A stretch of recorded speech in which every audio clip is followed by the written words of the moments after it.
So you both had baptism on the same day. Yeah. And nothing connected in the realm of the spirit as best as you know. On that day. No.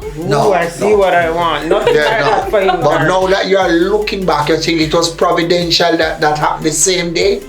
Well, maybe because him get baptized in my water.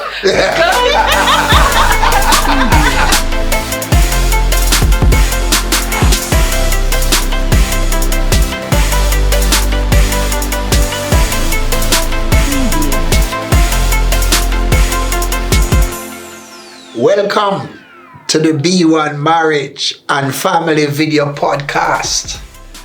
I am your host, Donald McFarlane, and with me is your co-host, Natalie Irving Mattox. I want to thank our viewers again for tuning in this week. Remember to subscribe to our YouTube channel and follow us on all our social media platforms. Over to you. Thank you so much. So we are here for another episode, and I dare say one that is poised to be interesting in many and different ways. Today, Natalie, it is perhaps the youngest couple that we have on set. Yep. It would seem that they are very brave to come to the fore at this time.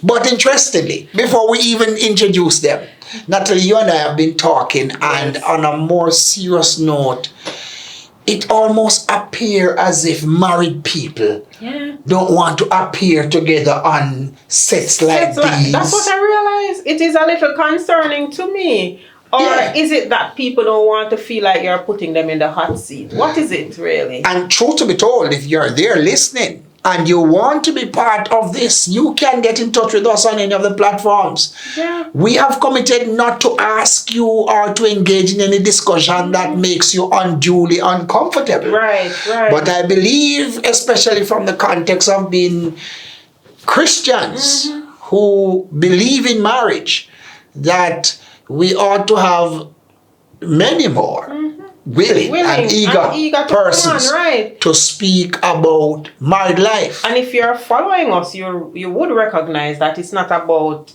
everything nice and dandy. Exactly. And, married life is perfect and it's going great. People come on here with real struggles and they deal with it, and they've been dealing with it, and they're, succeeding together and doing well. And there are instances when they are failing. Look at that. So it's not as if, you come on set like with a perfect script. Exactly. Yeah. But nonetheless, we are happy to have the berries here, Nari and Kira. Welcome. On set to share with us. My brief research tells me that they were married just approximately 5 months ago. Yeah. Newlywed. Yes. Yeah. I don't know if they have fully come back on Earth from the moon. Not yet. But we will hear their story and to find out if they are living on planet Earth. Yes. So welcome, Nari. Nice to be here, sir. Indeed. And to you. So, you may want to... Yeah, well, maybe what we could start with, they're young couple, just got married, as you said, but, tell us a little bit more about, your background. Yes. Maybe we start with Kira, how, where were you born, and where are you from? About your family. A little bit about your family life. Okay, so I'm originally from St. Thomas, Yala St. Thomas on the hillside. I grew up with 2 brothers, 1 sister, my mother and my grandmother and my father initially. So we were all in the same space until, father left. So it was my mother, siblings, then stepfather came in the picture, then it was my mother, siblings again, stepfather left, until we started moving from St. Thomas to different spaces, so just moving up and down. So that was a family home. We left the family home. We pretty much went all over the place, I'd say. Yeah. Okay. All right. So in the Bible it talk about nomads. You Yeah. know, so you went from location to location and pitch a tent and move on. Indeed, so that is the construct of the family there. Yeah. Well, Nari, how about you? I was born in Kingston, Yeah. down at Jubilee. Yes, and under the clock, I would say, brother. Under the clock, sir. I grew up in a place named Maxfield, up on Gem Road. And I left from there and I went to Papine. I left from Papine, I went to country for like half a year yeah. and then come back to Kingston. Family, I grew up with, both parents. Both parents are still together even today. Interesting. And, a nephew and a sister. Yeah. So that was family life for me. Yeah. But when you say about country, what you mean? You did misbehave and then No, man. you said you Some have... things that happen, I think a cousin of mine did dead and some runway thing that I forgot on. Yes. And, the parents stayed in Kingston and them send the kids to country. Oh. So until them could have find a Settle space. out and so on. Yeah. Got you. Yes. So, for me, you care to share a little bit of, perhaps your school life. Let us see how you gel with whoever, what. Let us learn of you, because a lot of young people, I want them to, click on the TikTok. so they can learn a thing or two from you. Yes. And This is not your thing, but you're way this thing than me. Yes. Yeah. Tell me all the school side kind of. Okay. So for schooling, I went to New Testament Basic School, which is in St. Thomas. I went to New Testament Basic School, and then from there I went to Yallas Primary School, and went to the Queen's School. From the Queen's School, I was out for a while, then I enrolled in University of the Commonwealth Caribbean. Yes. Yeah. So we just want to just gloss over what kind of child you were in school. You were into sports, fun loving. Let us understand who you were. So in school, primary school, the first half of primary school and basic school, I was pretty much a tomboy because I grew up playing with my brother and his friends. They have days when I was very, very young, Pampas days. My father would come home. What's Pampas days? We used to wear Pampas now. You remember you used to wear Pampas? Yes, yeah. Just school? Yeah. No. So I remember there were days. So because we live on the hillside, as kids we would just go up in the hills, go play.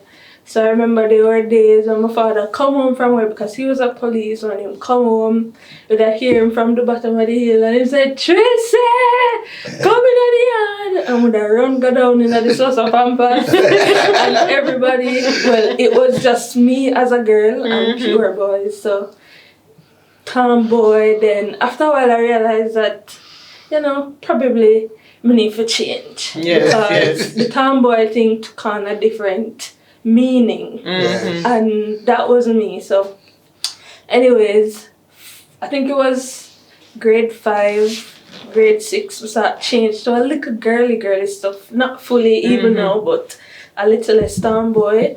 I'd say a quiet child. Very much quiet. Homework. Nobody not to help me with homework. But do my homework by myself. Pretty focused. I remember in grade 1, I was actually reading at the grade 6 level. You have times when a grade 6 teacher, her name is Miss Blake, she would have called me and say, "Kira, come and read for the class." And I would sit in the grade 6 class from grade 1 and read.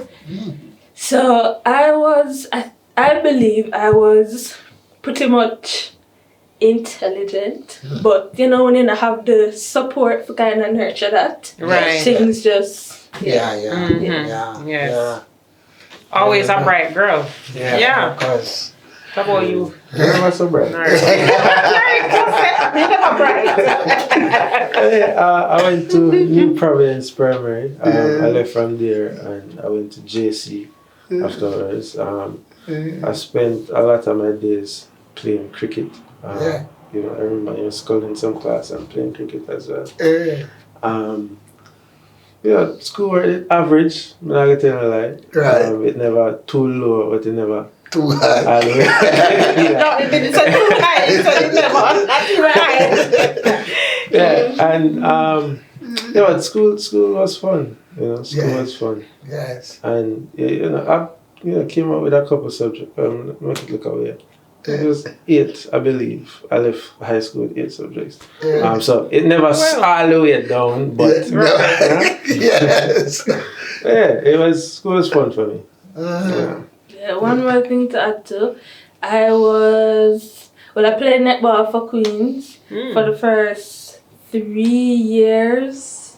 First form, second form, third form. Yeah, I played netball. So, Yeah. did you make good of it or just surprising?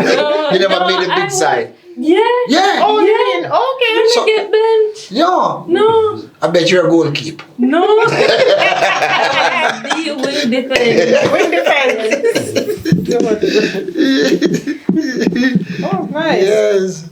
Maybe we want to journey a little bit more, in terms of I think I know they're church people.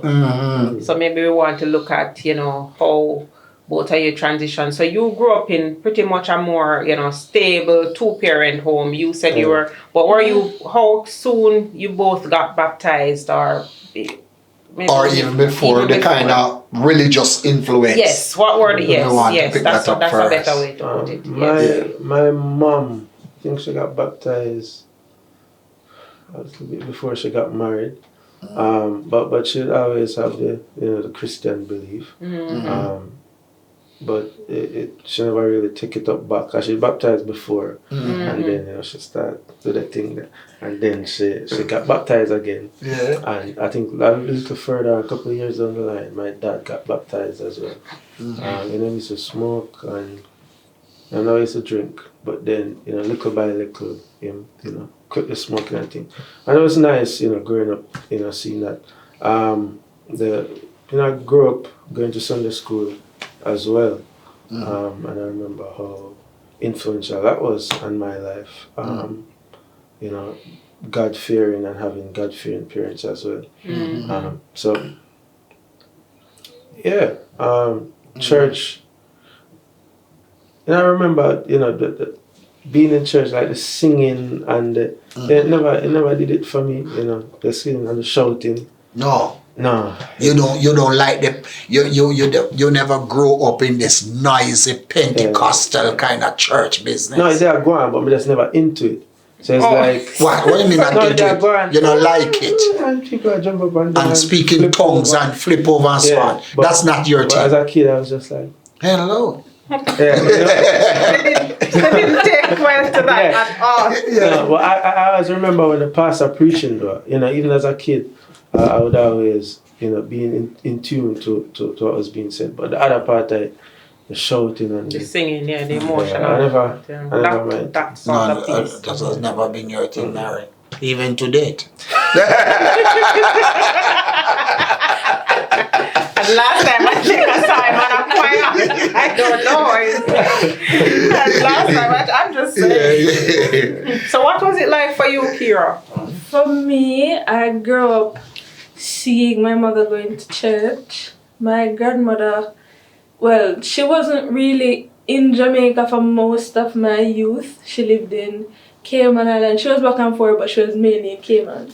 So I remember when she used to come over and she had big foot. She had big foot. So anytime she had sing, she said, "What more do you want?"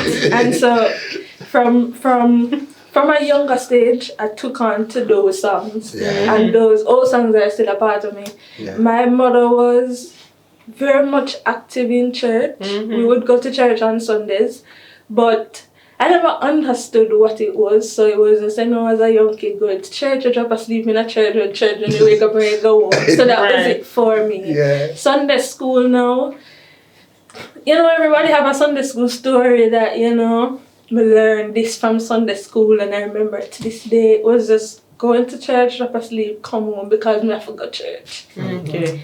My mother was in church. We talk about the type of, we went to a Pentecostal church, so the type of in church where as pan knock 2 times, she get in a spirit and I jump up and down on the 1 foot and make noise. So I grew up seeing that, but then she backslide and out for a while out in the world, doing what she's not supposed to do and all of that. And then I believe it was probably a few years ago, she recommitted. My father, on the other hand, no. I can't pin him to Christianity per se, but I see him reading the Bible sometimes, but I can't say he was a Christian or he wasn't. My siblings, I think I'm the only, my sister got baptized and then she backslide, so I'm currently the only one that is a Christian. So what influenced that then? What influenced it? I never have a choice, I'd say. The world just never makes sense. Nothing just never have the meaning. We just feel empty, lost. I'm gonna say this was not for me. And so I ended up. Okay. Yeah. So what would have pushed you, Nari, to the church? For me, I remember always wanting, to get baptized. And I think even in my teen years, early 20s, I just knew that one day I would make the step. And, it just never happened. And something, tragic happened in my life. And then I remember saying to myself, if this not push you, said nothing else not gonna push you. And when me, my reason myself on the point, I'm saying, but if it's a life you truly want to live, no, it's a chance, just go. It don't make no sense because nothing worse can happen to you. So say in idea, if you wait for something else to push you, it not gonna come. So might as well just go on. Yeah. Yeah. I want to ask you about his Rastafarian influence. Is that any influence or what happened with the conflicting views? I had a lot of friends in the music, industry, and I used to play piano in a band, and everybody sport the hairstyle.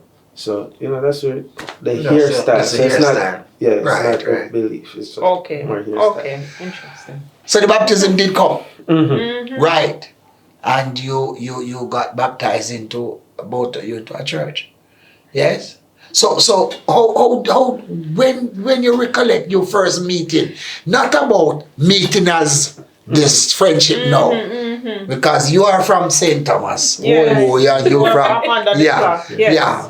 When you recollect seeing each other, as persons like that, how did you cross paths? Honestly, can I be honest? Please, yes, young people are tuned in. Yes. There was no interest whatsoever. But I'm just here. When you do, right? Yeah, there was. Nothing. It was like. Yeah, right. And this scene of her, was it in the supermarket or? No, because the talk of the same church. Okay. And I'm talking about seeing her for the first time. Right. And it's not like the story, Hollywood stories like a CR news. Right. Dumbstruck. Right. There's just somebody else in the place. Oh, we're at church. Okay. Yeah. That was where you first remember seeing him too? First time I saw him was when literally saw him Yes. was when we stood beside each other to be baptized. Oh, really? Yeah. So both you So were all this baptized at time the you're in same the time? church, I have never seen him. To be It honest, wasn't visible. I've never seen him before that day. Yes. But when you emphasize literally see him, is that you had heard of him before? I can't recall. Okay, just check it. Just So check you it. just saw him one day showed up I just know that he was there. being Oh, baptized at the one same of the- So that time. was the Candidates. first day I seen him. Yes. Okay. So you both had baptism on the same day, Yeah. and nothing connected in the realm of the spirit as best as you know. On that day. No. No, Ooh, I see no. what I want. Nothing Yeah, like that for you. But Mark. now that you are looking back, you think it was providential that happened the same day? Well, maybe because him get baptized in my water. Because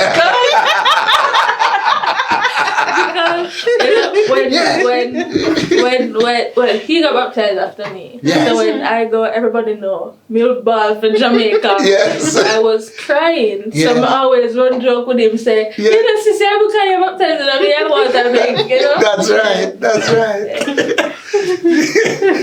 But you two were never like interested in each other or anything. Wow. Yes. Wow. So you got baptized into her eye water. Who knows? There are some mystical things in life that you cannot fully explain. And so you came into this Christian thing. Independent is not you seeing a girl and going to church, Nari. Or she seeing Eh. Nari. And Eh. yeah. You it's not like that for you. So it's too early to ask, but you have an issue with somebody seeing a girl nice and going in the church and get baptized like that. Well, for me it was for God. Yes. I'd recommend somebody going into the church for a few. You would not recommend that. Yes. I think it'll end well. No. What is your view on the matter? The baptism would not be meaningful. Like, there wouldn't be a journey per se. Yes. You just get baptized. You can say, alright then, Mr. Sophia, I'm like Sophia. When Sophia says I'm baptized, she gonna want to date me. Who's to tell? You probably end up, well, let's say you take on the journey serious, this Christian thing serious. Who's to tell? God have separate plans for you, so you'll probably end up parting ways. Or it can be that, okay, you're going to the church, you get baptized because you want Sophia, you're baptized now. Sophia not paying no mind. And they just turn back. And so, Yeah. But I know Yeah. of incidents though where people go into the church because they might have seen, someone who they really like, and same thing happened. Went in and it just took a U-turn, a 360 on them, and they end up not being with that person. But the person, they are still in the church, serious, maybe focused. What I mean, like, people will go into the church because somebody pulled them in, but it doesn't mean that Right. it's not right. I agree, but it does happen though, and people get serious after a while. Sometimes some little things can happen and just change your mind, So it seemed then from, your younger generation, it seemed then, one of the things we can even close this segment on is it may be best, or it is best, that getting into the Christian walk, or whatever church language you're going to use, that going in there with a focus on God and not so much out of a relationship. That's Might serve better. right. You are able to develop your personal relationship with the Lord so that you can assess even if the interest being expressed to you, or even what you are feeling, if that is the path that you should go. Couldn't we not agree on that? Yeah, man, seek ye first. Seek ye first the kingdom And of all these things, Sophia will be all the Sophias will come at you. You are nice at one. It's just interesting how she speaks from the Sophias, but not talking about the Byrons. Well, we'll have to hold it at this point in time, because there are other interesting revelations that we will hear coming from this 5-month-old marriage. Yeah, and I heard there are songbirds too, so we'll get into We'll have that. to get All right, into that. we'll get into that. Okay. Go ahead. All right, I want to thank our sponsor, Mattox Health and Fitness, our resident producer, George Malcolm Walker, Damian Diaglar, and the hardworking team behind the scene. Thank you for watching. Remember to subscribe to our YouTube channel and follow us on all other social media platforms. Goodbye. Next time.